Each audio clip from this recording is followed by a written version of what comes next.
Let me think. Have SAMHSA guidelines.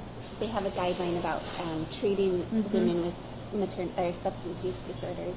They talk about prescription drug monitoring programs being this gold standard. Do you access a database where you can see if opioids have been prescribed? And actually, I want to say in May, I don't know when, sometime this year, my days all running together, it actually became integrated into our system. So literally you just click a button and it pulls it up for you, which makes it even more convenient. But a lot of times, in the urine, you'll see SW text and you're like, and they'll say, oh yeah, I'm prescribed it. I go somewhere outside of Muncie. And when they say that, you're like, let's verify that. The hard thing is the methadone does not go into that system. Oh, it doesn't. If they go to a clinic to get it, which is interesting. Yeah, that is interesting. So then I will call, it's typically Richmond, I'll call Richmond and say, this person says they're coming, they've signed an ROI, I've sent it to you, I need to know if they're really coming. We've got to make sure this is being addressed. But it is, the methadone is one that doesn't show up. And is it on the only inspect. statewide facilities?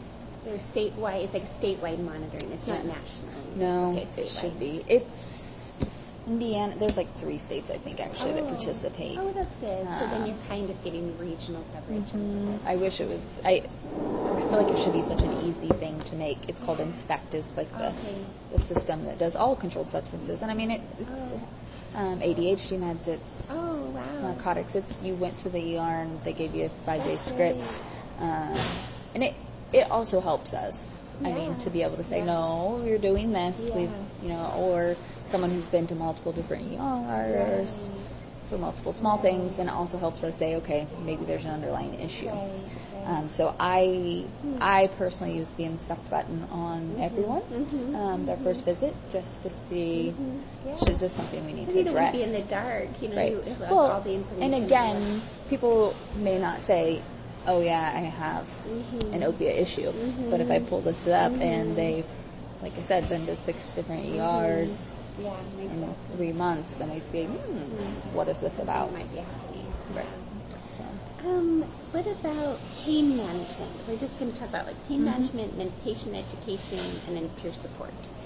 So what about pain management? How do you prescribe opioids? I do. Yeah, I do. There are legitimate reasons to have pain, and there are times that an opiate is an appropriate time, and we do a lot of postpartum, post C-sections, post this, that, or other things that are short term, and we're very open before we write a script of this is how we're doing it, and this is why we're doing it, and this is the time frame I would expect you to be on this. I do have a handful of some of my older individuals that are on pain meds, or I have some patients with cancer and things like that, so I do write for opiates. Important. And I was reading last night about legislation that limited in Indiana providers from prescribing longer-term doses to shorter-term doses. Have you had any issues or resistance? Yeah, and it is hard, especially if you get someone who's been so, Dr. Lutz is going at, he's moving, he's leaving, so we're getting some of those patients and they've been on controlled substances for a long time, and now you're a new provider and you can't write more than a week. And there's some parts of that are great. It's like, this is all we can do, which is fantastic, but there's been a big change over my 4 years at Open Door. We just still used to have this box, and it's very hard for him to not control a woman's pain. He went through the whole time frame where pain was one of the vital signs, and that's what you treat, and you treat it with a script. That's what you do. Within my first year being at Open Door, we got rid of that box, and we got rid of those scripts, and for him it was easy to say, Dr. Riley's here now, I can't do that. So then we talk about other methods. There are other ways to treat pain, and we now have prenatal cradles at the office. We can fit them for him there. There's other types of medications if it's a muscle type of thing. There's heat, there's physical therapy, and we do a number of physical therapy referrals that don't actually get, again, if I had a PT in my basement, then I feel like I could be more successful with that, but it's another service I'm trying to get on board. Another way to treat pain. Right.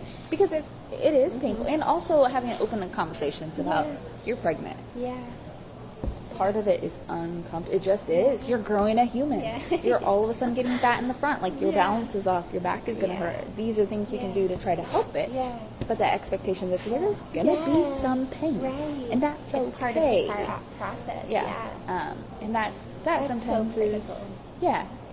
If, and some people are like, yeah, my back's hurting, but Dr. Ely said I'd have this, and I'm like, okay, we're getting somewhere. It's almost changing expectations Right. that pain can be a healthy part of the process, or at least not a Detrimental part of Yeah. the process. What about peer support or recovery specialists? Do you have them at Open Door, or do you refer? We refer out, and then again, some of our one of our behavioral clinicians does a lot with addictions, so she is helpful.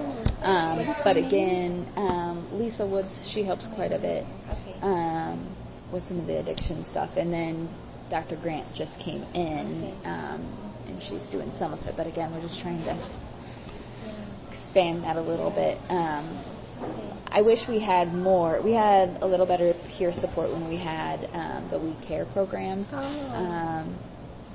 We lost grant funding for that. I was So part of that in the beginning. Yeah. I didn't know that they lost that. Yeah. So there's no longer like the text message system.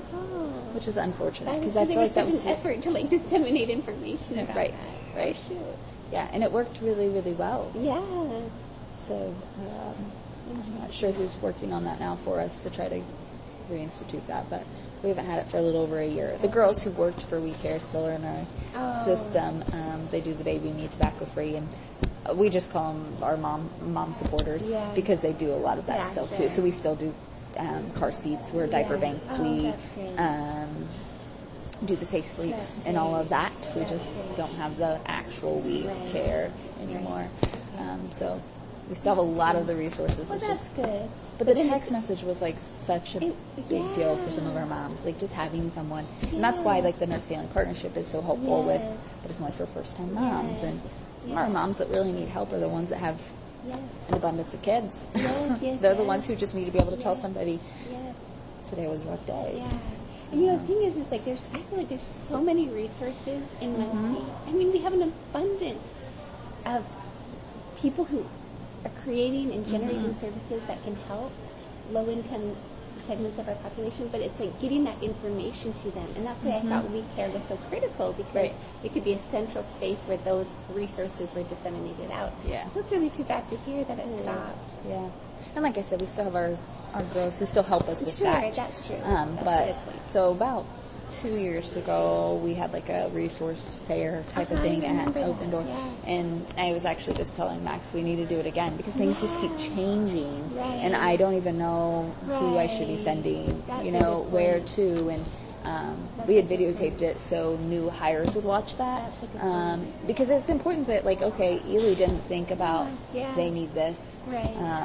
And we do have 2 social workers that do work, one on each floor. So we call them a lot more like, we don't know. But again, like there's resource hubs, there's just so many of them, trying to keep them all straight and utilize them all.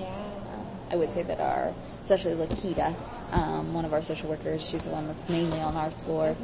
She's really good with the resources, and when, especially when we're looking for shelter and things like that, she's on it, and she knows who to call, and she's got whoever's phone number. And so we have a lot of resource queens. Well, I just got one other question, and that's about LARCs. Is there an initiative at Open Door or at Ball to do long-acting reversible? I am a huge proponent of it, and I do a lot of them. Rudisil gives me a very hard time about decreasing business, but like I tell him, I enjoy delivering babies, but I hate calling CPS. And a mom who doesn't want a baby should be supported in that. And we have great options, and so we do a lot of them, and we do a lot directly postpartum, because a lot of repeat offenders show up at 6 weeks pregnant already, and they don't want to be. And if they don't want to be, my job is to make sure that doesn't happen. So I love the LARCs, and if I can convince somebody to get them, I will. I jokingly say I'm going to start a campaign where I go to middle schools and just tell them it's an immunization